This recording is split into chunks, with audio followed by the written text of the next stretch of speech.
हरे कृष्णा। हरे कृष्णा। सभी भक्तों का अंतर्राष्ट्रीय कृष्ण भावनामृत संघ, इस्कॉन, सूरत, जहांगीरपुरा, श्री श्री राधा दामोदर मंदिर में प्रति रविवार इस भागवत क्लास में हार्दिक स्वागत है। बहुत ही भाग्यवान जी आकर के मंदिर में भगवान का दर्शन करके इस कथा में बैठ सकते हैं। और मंदिर में आपने भगवान का दर्शन किया, वहां पर तो भगवान साक्षात उपस्थित है ही, परंतु जब आप कथा में बैठते हो तो भी कथा अमृत के रूप में भगवान का दर्शन होता है। अब आपका प्रश्न होगा कि यहां पर तो हमें दर्शन हो नहीं रहा, परंतु कैसे होता है ये हमें समझना है। एक बार नारद मुनि भगवान कृष्ण से पूछ रहे थे, प्रभु मुझे आपका एड्रेस चाहिए, विजिटिंग कार्ड चाहिए। कभी मुझे अर्जेंट काम हो, कभी इमरजेंसी हो और आपको मिलना हो तो आप कहां मिलोगे? आपका एड्रेस चाहिए प्रभु। तब भगवान ने उत्तर देते हुए कहा, नाहं वसामि वैकुंठे योगिना हृदयं च मद्भक्ता यत्र गायन्ति तत्र तिष्ठामि नारद। हे नारद, ऐसा नहीं है कि मैं सिर्फ वैकुंठ में ही वास करता हूं। योगिना हृदयं च, और ऐसा भी नहीं है कि बड़े बड़े योगी जहां पर मेरा ध्यान करते हैं मैं वहां पर ही उपस्थित होता हूं। मद्भक्ता यत्र गायन्ति, मेरे भक्त जहां पर मेरे नाम का कीर्तन करते हैं मैं वहीं पर उपस्थित होता हूं। नारद, ये मेरा रियल एड्रेस है। मेरी कथा, मेरा कीर्तन जहां पर होता है वो मेरा इमरजेंसी एड्रेस है, वहीं पर मिलूंगा। ये वास्तव में भगवान हम जैसे बद्ध जीवों के लिए, हमारा उद्धार करने के लिए इस धरती पर कई प्रकार से अवतार लेते हैं। जैसे हमने सुना, भगवान को धरती पर जब बद्ध जीवों का उद्धार करने के लिए आना होता है तो कई प्रकार के अवतार लेते हैं। भगवान को जल के रूप में धरती पर आना होता है तो गंगा और यमुना के रूप में धरती पर अवतार लेते हैं। भगवान को जब पत्थर के रूप में धरती पर अवतार लेना होता है तो अर्चा विग्रह के रूप में अवतार लेते हैं। भगवान को जब लकड़ी के रूप में अवतार लेना होता है तो जगन्नाथ जी के रूप में अवतार लेते हैं। भगवान को जब बुक यानी पुस्तक के रूप में अवतार लेना है तो भगवत गीता, भागवत के रूप में भगवान अवतार लेते हैं। भगवान को जब समय काल के रूप में अवतार लेना होता है तो माधव तिथि यानी एकादशी के रूप में अवतार लेते हैं।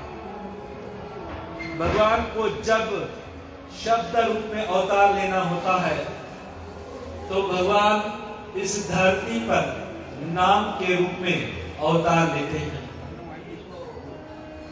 हरे राम हरे राम हरे राम एव केवलम् कलौ नास्त्यैव नास्त्यैव नास्त्यैव गतिः अन्यथा।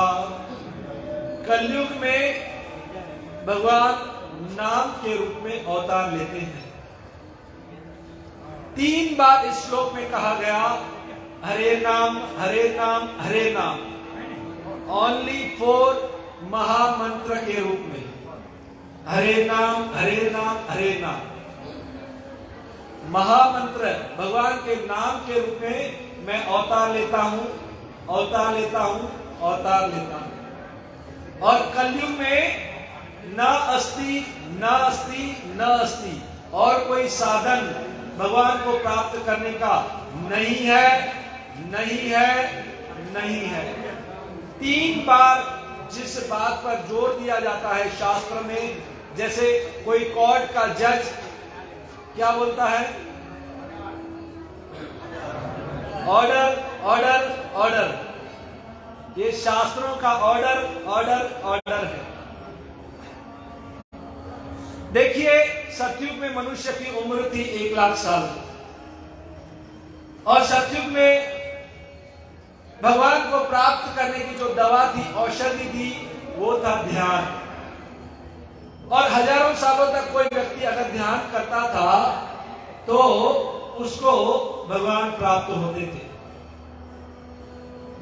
उसके बाद त्रेता युग में मनुष्य की उम्र 10,000 साल तक हुई। भगवान को प्राप्त करने का जो साधन था वो क्या था? यज्ञ। और यज्ञ वही व्यक्ति कर सकता था जिसके पास प्रचुर मात्रा में धन हो। शुद्ध ब्राह्मण चाहिए, शुद्ध हवि चाहिए, शुद्ध मंत्र चाहिए, जो कलयुग में संभव नहीं है। बहुत सारा धन चाहिए यज्ञ करने के लिए। ये युधिष्ठिर महाराज ने हस्तिनापुर में, जो उस समय पूरी दुनिया के राजा थे, भगवान श्री कृष्ण को कहा, मैं अश्वमेध यज्ञ करना चाहता हूं, पर मेरे पास पूर्ण मात्रा में धन नहीं है। पूरी दुनिया का राजा अगर कहता है कि यज्ञ करने के लिए मेरे पास धन नहीं है, तो हम जैसे कुछ जीव क्या यज्ञ करें? तो यज्ञ जो है वो भी कलयुग की दवा नहीं है। उसके बाद द्वापर युग आया। द्वापर युग में मनुष्य की उम्र थी 1000 साल, और उसमें भगवान को प्राप्त करने की जो औषधि दवा थी वो था अर्चा विग्रह की पूजा सेवा। सुबह 4:30 बजे से मंगला आरती से शुरू करना है, और फिर भगवान का अभिषेक, पूजा, ड्रेसिंग, भगवान का भोग लगाना, 7-8 आरती दिन में जो होती है वो करना, जिसके लिए आज कलयुग के मनुष्य को समय नहीं है। और कलयुग में मनुष्य की उम्र है सिर्फ 100 साल, जिसमें अभी बहुत अच्छा डिस्काउंट चल रहा है, 50% ऑफ, यानी 100 में से भी 50 गायब है। और 100 साल जीने वाला, हम उसको बोलते हैं अरे वाह ये 100 साल का है, लकी है। क्योंकि हमारी हालत ऐसी होने वाली है कि जब हम बूढ़े होंगे ना 60-65 में, और हमारे बच्चों से जब पूछा जाएगा आपके दादा दादी कैसे हैं, तो क्या उत्तर मिलेगा मालूम है? बहुत अच्छे हैं, बाथरूम तक खुद ही जाते हैं। ये हमारी हालत होने वाली है। बाथरूम तक खुद ही जाते हैं, उसको बहुत अच्छा कहा जाएगा। तो कलयुग में मनुष्य की उम्र बहुत छोटी आयु है, 50 साल, जिसमें 25 साल तो हम सो जाते हैं, 10 साल बचपन में चले जाते हैं, 5-10 साल बीवी बच्चों के साथ, अंत में 5 साल बुढ़ापा, बीमारी। कुछ खास नहीं, 5 साल हमको अच्छे मिलते हैं इसमें, जिसमें हम भगवान का भजन कर सकें। और ये 5 साल हमारे पास रह जाते हैं, उसमें छोटी सी आयु में हमें भगवान को प्राप्त करना है। अब सतयुग में 1 लाख साल मिलता था, कलयुग में सिर्फ 5 साल, और उसमें हमको भगवान को प्राप्त करना है। कोई शॉर्टकट बताओ भाई, कैसे करना है?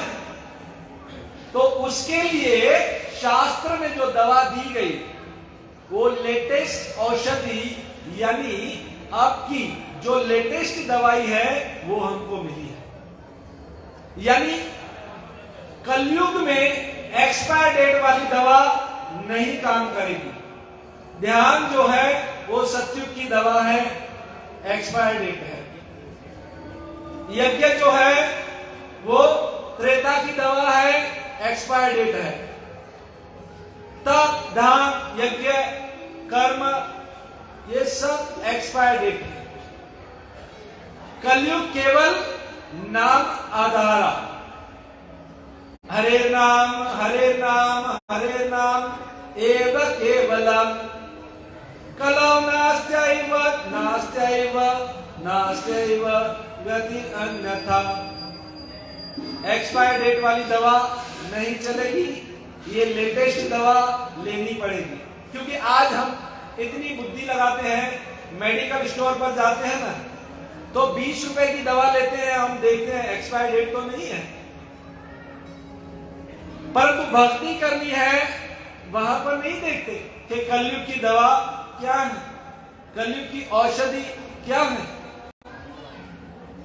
नाम चिंता मणि कृष्ण चैतन्य रस विग्रह पूर्ण शुद्धो नित्य मुक्तो अभिनताम नाम नामिनो। नाम चिंता मणि कृष्ण कलयुग की दवा, चैतन्य रस विग्रह पूर्ण रसों से भरा हुआ ये भंडार, जो व्यक्ति को पूर्ण शुद्धो नित्य मुक्तो, पूर्ण शुद्ध करने वाला और नित्य मुक्त करने वाला। अभिन्नताम नाम नामिनो, भगवान से अभिन्न है भगवान का नाम। भगवान और भगवान के नाम में कोई अंतर नहीं है। जैसे पानी और पानी के नाम में अंतर है। हम पानी पानी बोलेंगे तो हमारी प्यास बुझने वाली नहीं है जब तक पानी पिएंगे नहीं।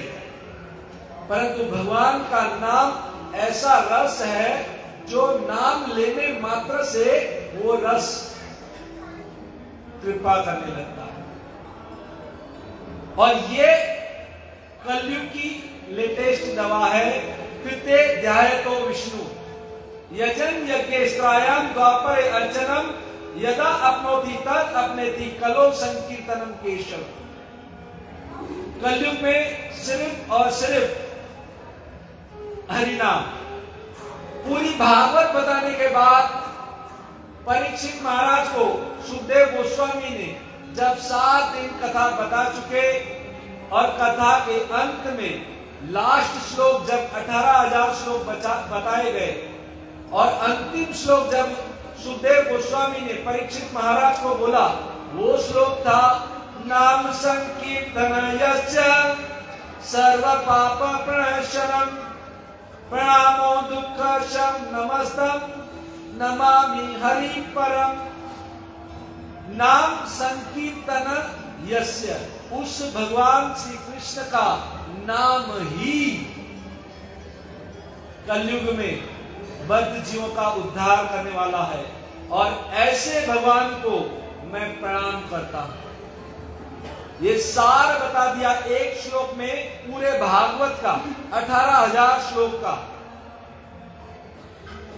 पता है जब जीव भगवान का नाम बोलने लगता है ना, तो कौन सी घटना इस संसार में होती है।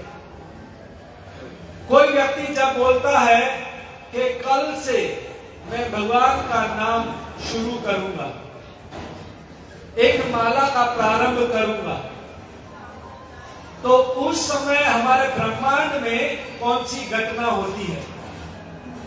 सबसे पहले ब्रह्मलोक में ब्रह्मा जी आरती की एक प्लेट तैयार करते हैं।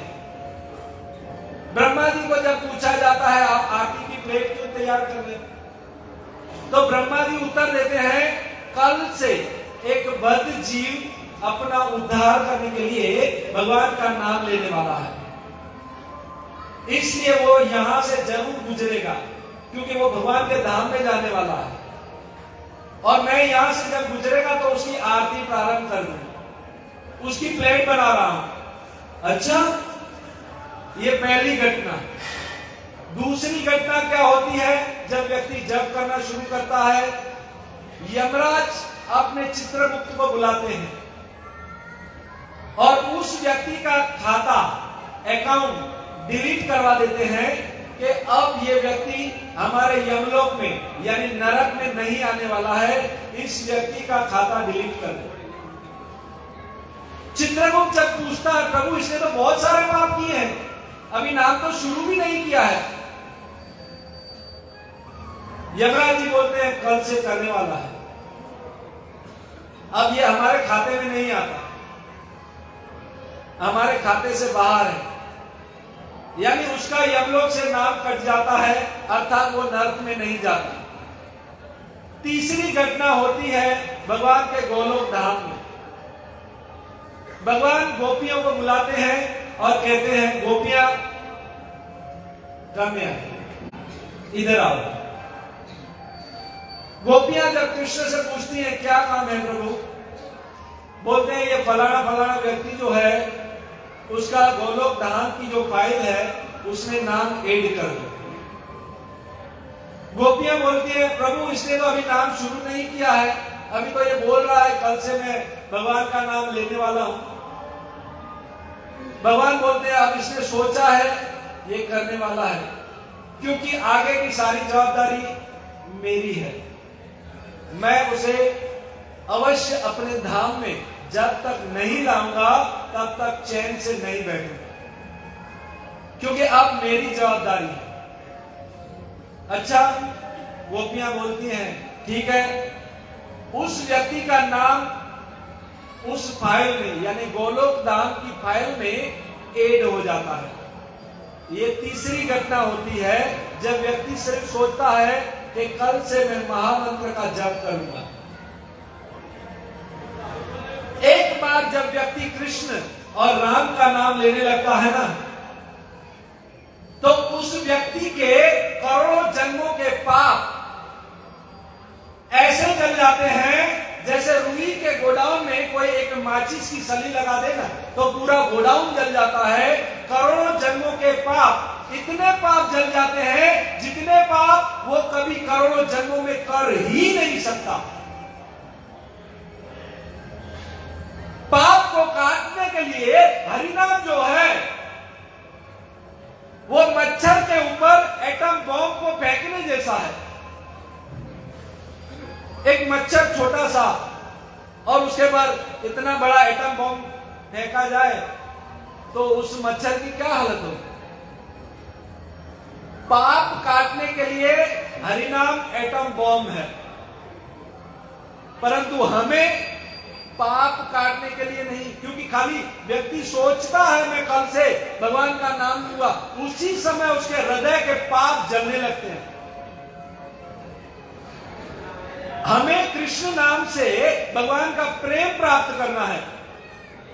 ये नाम उस करंट की तार की तरह है, जो इसको छुएगा पता है वो जलने लगेगा, मर जाएगा।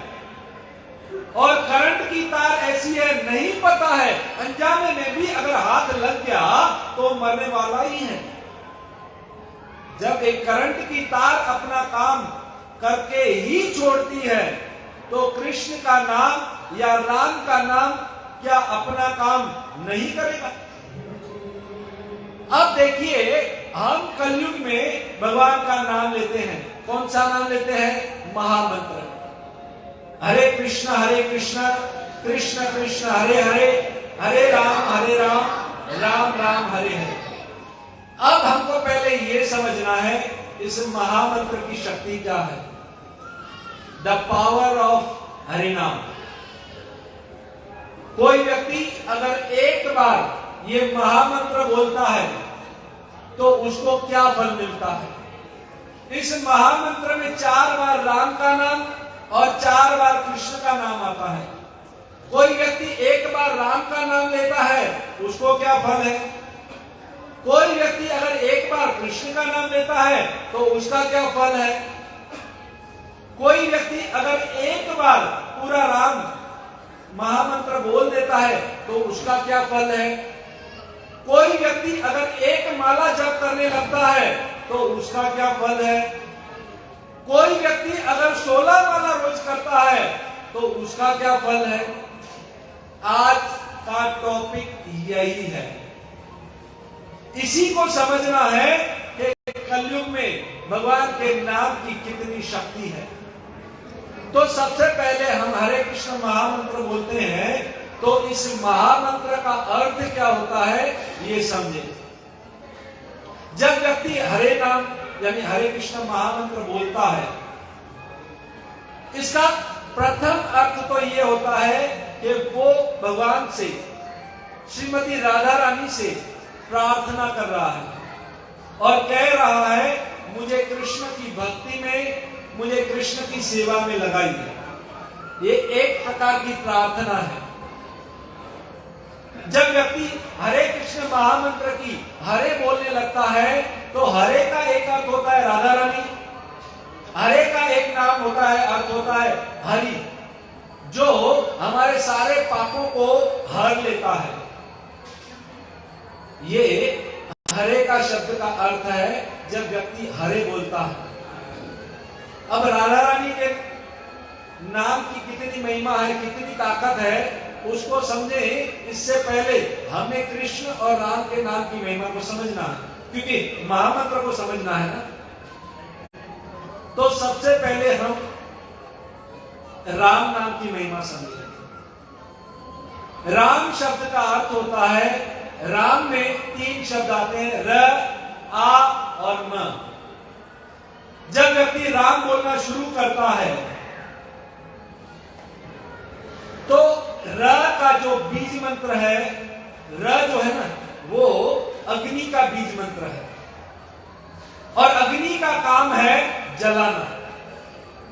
जब व्यक्ति राम बोलना शुरू करता है, अभी र बोला है, तो अग्नि जलने लगती है उसके हृदय में और उसके पापों की जो फाइल होती है, इस पाप की फाइल अंदर जलने लगती है। और र की रा बोलता है, तो आ जो है वो सूर्य का बीज मंत्र है। जब व्यक्ति अ बोलता है, सूर्य का अर्थ है प्रकाश देना, ज्ञान देना। अर्थात र की जब राम बोलता है, तो उसके अंदर ज्ञान प्रकाशित होता है, अज्ञान समाप्त हो जाता है, ज्ञान का प्रकाश उसका हृदय, उसके हृदय में सूर्य प्रकाशित होता है। और जब व्यक्ति र की, आ की, म बोलता है, तो म जो है वो चंद्र का बीज मंत्र है, जो सुख, शीतलता और आनंद प्रदान करने वाला है। अर्थात जब व्यक्ति राम बोलता है एक बार, तो उसके र अग्नि का बीज मंत्र पापों को जला देता है, आ ज्ञान जो हृदय में ज्ञान प्रकाशित करता है, म जो सुख और शांति का बीज मंत्र है, सुख और शांति प्रदान मिलती है राम बोलने से।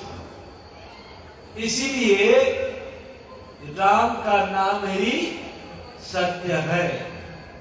राम नाम सत्य है, राम राम सत्य है। अब कई लोग डर जाते हैं, प्रभु जी ऐसा क्यों बोलते हो? अरे ये ही सत्य है, क्योंकि ये एक ऐसी प्रॉपर्टी है जो व्यक्ति के मरने के बाद उसके साथ जाती है। इस संसार में व्यक्ति ने जितनी भी प्रॉपर्टी जमा की है, धन, बीवी, बच्चे, कार, बंगला, मोबाइल आदि आदि, वो सब यही रह जाते हैं, वो साथ में नहीं चलते। परंतु ये राम का नाम इतना सत्य है, ये एक ऐसी स्पिरिचुअल प्रॉपर्टी है जो मरने के बाद उस व्यक्ति के साथ जाती है, जो साथ जाती है, इसीलिए उसका नाम जपा जाता है। राम नाम सत्य है।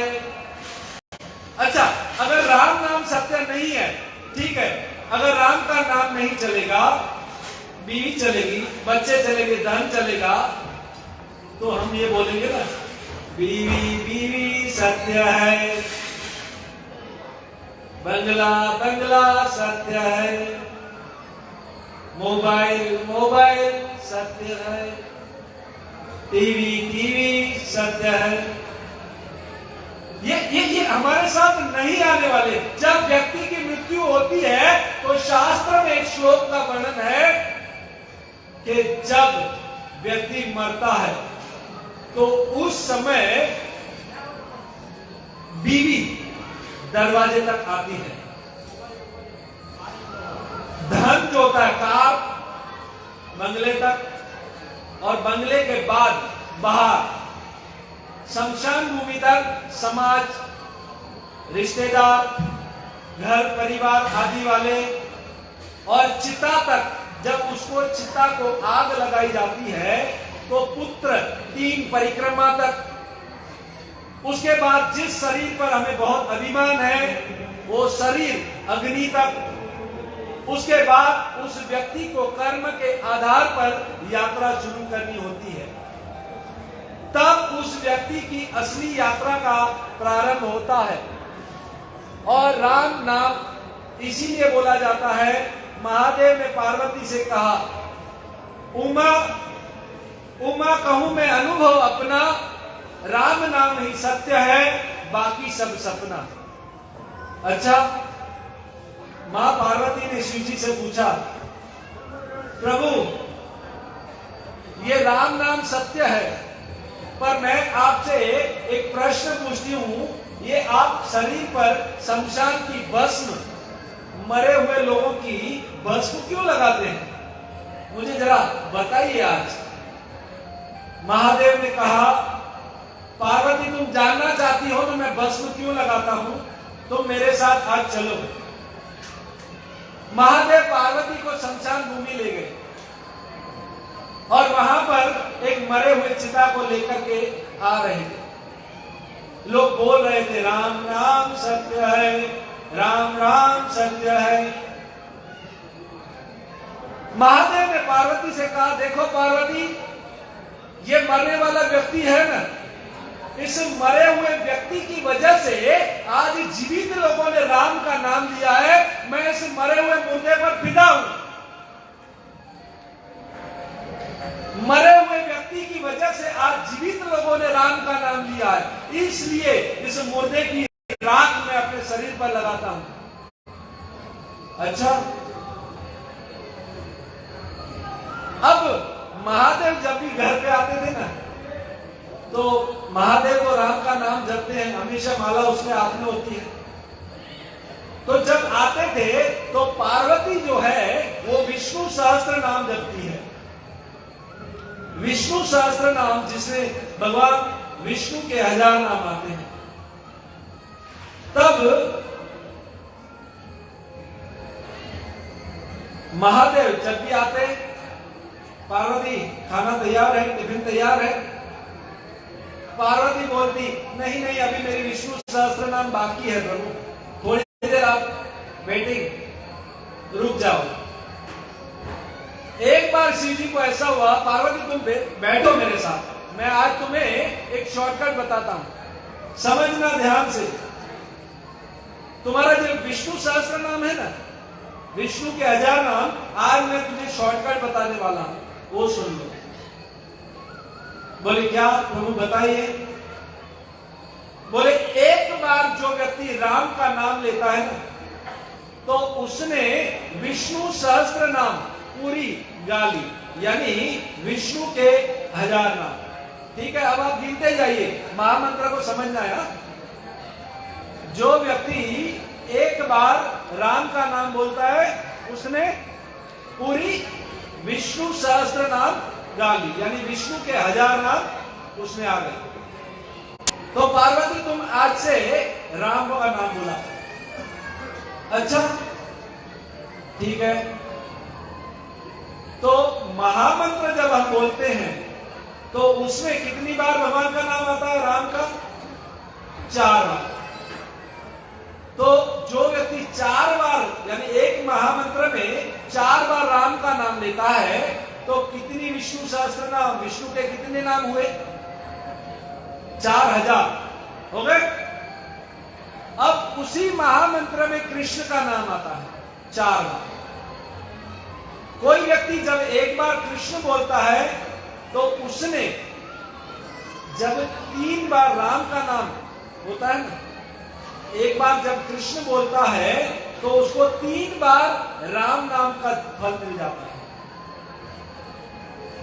एक बार कोई व्यक्ति अगर कृष्ण बोल दिया तो उसको 3 बार राम नाम का फल उसके अकाउंट में। अब देखिए 4 बार राम का नाम आता है और 4 बार कृष्ण का नाम आता है, यानी कृष्ण का 4 बार नाम आता है, अर्थात राम का कितना हुआ 12 बार। ठीक है, जब व्यक्ति कोई 4 बार कृष्ण बोलता है तो उसने बोल दिया 12 बार राम, और 4 बार तो राम का नाम आता ही है, यानी 16 बार। ठीक है, 16 बार उसने एक महामंत्र में राम का नाम ले लिया। तो 16 बार राम का नाम लेने से विष्णु के 16,000 नाम का फल उस व्यक्ति के अकाउंट में आ जाता है। आप समझ रहे हैं ध्यान से? जो व्यक्ति एक बार महामंत्र बोलता है उसको विष्णु के 16,000 नाम का फल मिलता है। ठीक है, तो व्यक्ति जब एक माला प्रारंभ करता है तो एक माला में कितने मोती आते हैं, किसी को मालूम है? 108। ठीक है, तो 16,000 बार एक बार महामंत्र बोलने से विष्णु नाम का फल मिल गया, और 108 बार महामंत्र बोला यानी कितनी बार? एक बार 16,000, तो 108 बार बोलेगा तो 17,28,000 बार विष्णु का नाम लेने का फल उस व्यक्ति के अकाउंट में आ जाएगा। ठीक है, ये एक माला का फल है, 17,28,000 बार विष्णु का नाम लेने का फल उस व्यक्ति के अकाउंट में। अब जब व्यक्ति 16 माला करता है, तो आवाज थोड़ा बढ़ाइए। अब व्यक्ति जब 16 माला करता है तो उसको कितना फल मिलेगा? तो जो व्यक्ति 16 माला करता है रोज, हमारे इस्कॉन में 16 माला का नियम है, दीक्षित भक्तों को जब तक 16 माला नहीं करते तब तक उनको दीक्षा नहीं मिलती। तो 16 माला जो व्यक्ति करता है उसका क्या फल है? वो कितनी बार विष्णु का नाम बोलेगा? 2,76,48,000 बार विष्णु का नाम बोलता है जो व्यक्ति 16 माला करता है।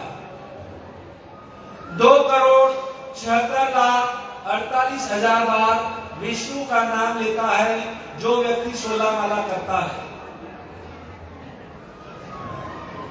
अब ये 2.25 करोड़ बार अगर कोई व्यक्ति पूरे दिन में भगवान का नाम लेता है तो क्या यमराज नाम डिलीट नहीं कर देंगे?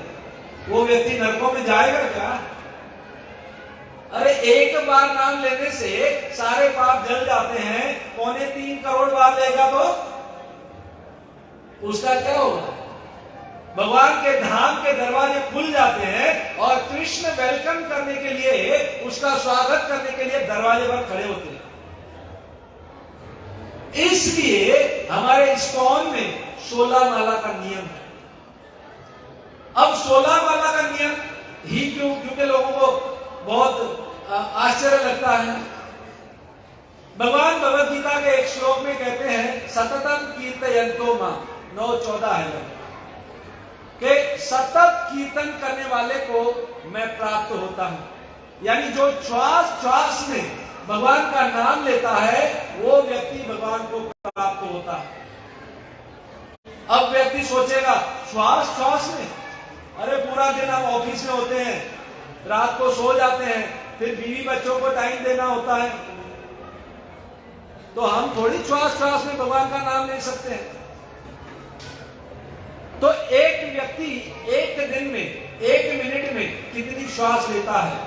एक व्यक्ति 1 मिनट में 15 श्वास लेता है, यानी 1 घंटे में 900 श्वास, और पूरे 24 घंटे में लगभग 21,600 बार श्वास लेता है। और 21,600 बार नाम ले कैसे सकूंगा ये व्यक्ति सोचता है।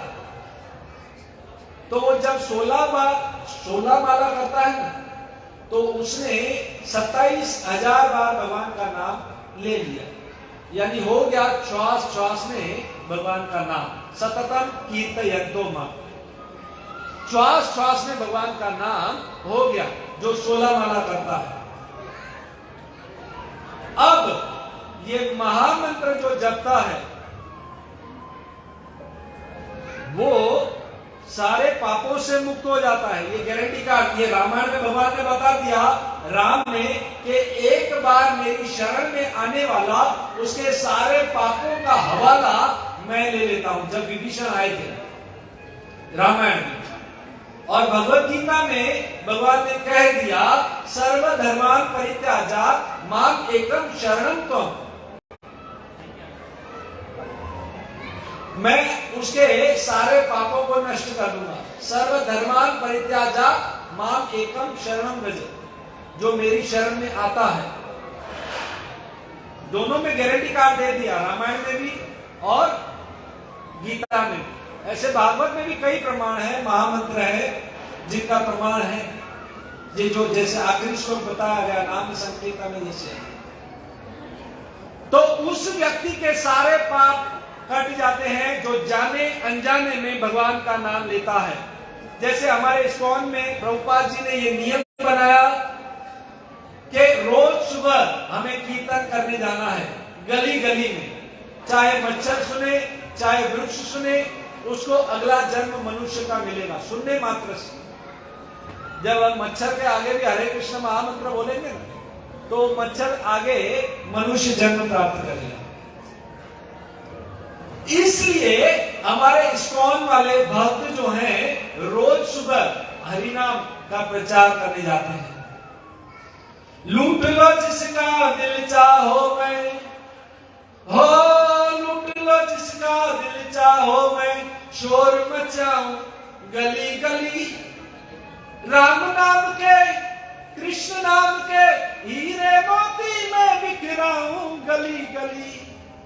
ओ लूट लो जिसका दिल चाहो मैं। इसलिए घर घर में रोज प्रचार करने के लिए हमारे भक्त जाते हैं, क्योंकि उनको ये जो सारी प्रॉपर्टी है ना वो काम आने वाली नहीं है, और ये प्रॉपर्टी साथ में जाने वाली है। हो जिन जिन ने ये मोती लूटे, ओ जिन जिन ने ये मोती लूटे वो तो माला माल हुए, धन दौलत के बने पुजारी एक दिन वो कंगाल हुए।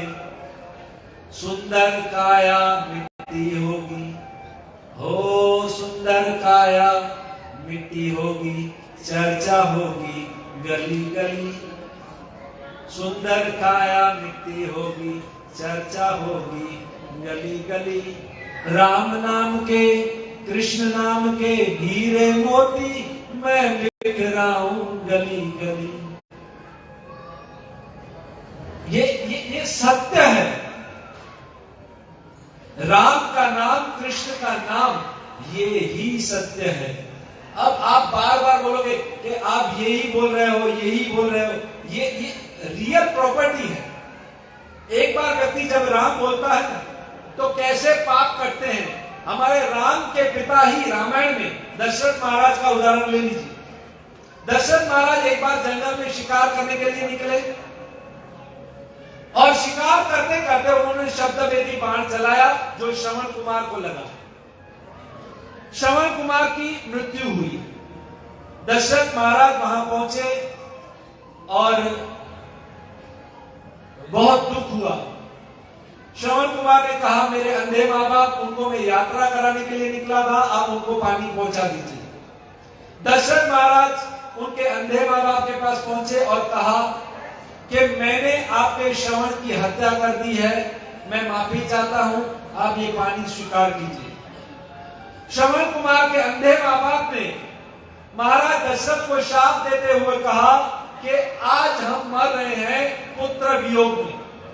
जिस प्रकार हम पुत्र वियोग में मर रहे हैं, दशरथ तू भी अपने पुत्र के वियोग में एक दिन मरेगा। दशरथ महाराज को बहुत प्रायश्चित, अग्नि जल रही थी, कि ये क्या हो गया, मेरे एक बाण ने 3 मर्डर, 3 हत्याएं कर दी। टाइम हो गया, ठीक है। 3 हत्याएं। तुरंत प्रायश्चित करने के लिए अपने गुरु वशिष्ठ मुनि की कुटिया में पहुंचे और वशिष्ठ मुनि से कहा, वशिष्ठ मुनि जो कि नहीं थे, उनके पुत्र थे वामदेव, वामदेव से कहा मैं तब तक अयोध्या वापस नहीं जाऊंगा जब तक मैं प्रायश्चित नहीं कर लेता। वामदेव ने कहा ठीक है, आप जल में स्नान कीजिए, तिलक लगाइए, कंठी माला पहनिए और मैं बोलता हूं आप 3 बार राम का नाम लीजिए। राम राम राम बुलवा दिया और कह दिया आपका प्रायश्चित हो गया, सारे पाप समाप्त हो गए, अब आप जा सकते हैं। दशरथ महाराज चले गए। गुरु वशिष्ठ मुनि जब अपनी कुटिया पर पहुंचे तो वामदेव ने पूरा किस्सा बताया। कहा दशरथ महाराज आए थे और मैंने उनका प्रायश्चित करा दिया राम के नाम से। वशिष्ठ मुनि क्रोधित होकर अपने पुत्र से कहने लगे, वामदेव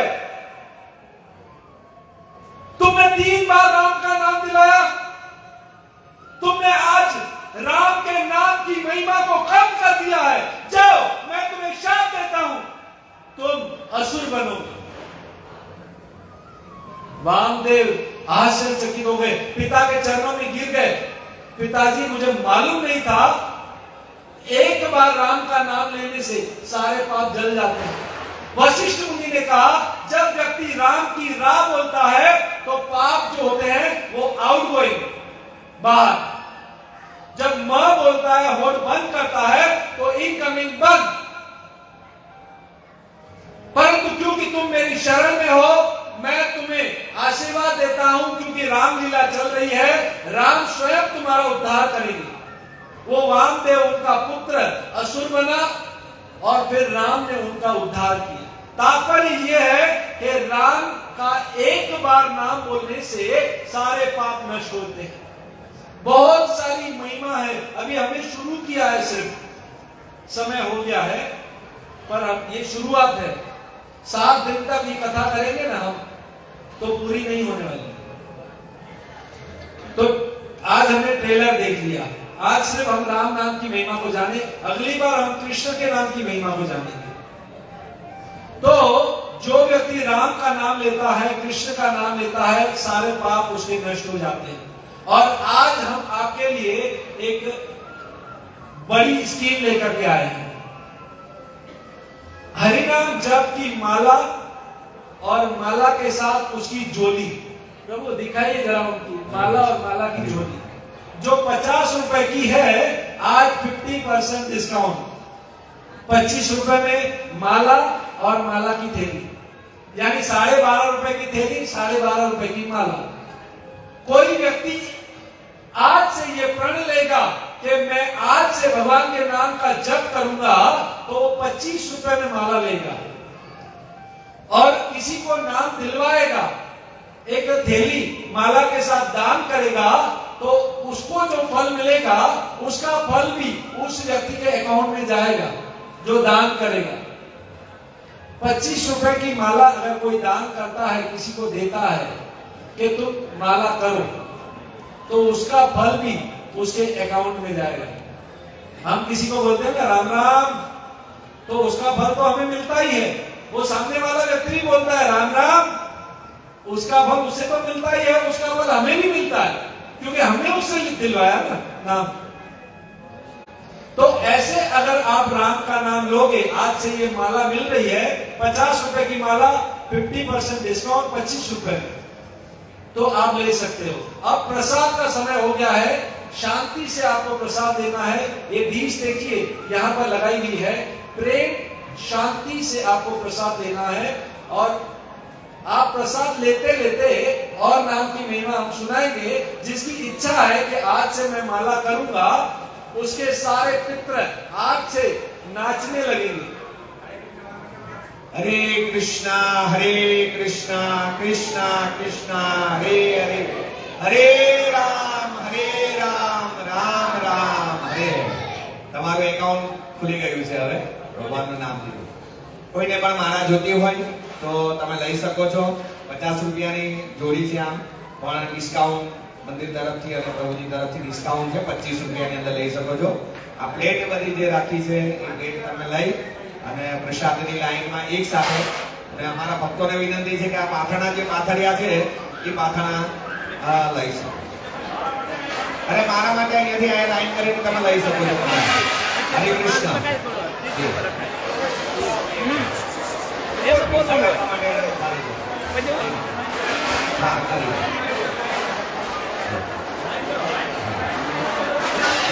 कृपया सभी शांति से प्रसाद लीजिए किसी प्रकार का धक्का धक्की शोर न मनाए प्रेम से प्रसाद लीजिए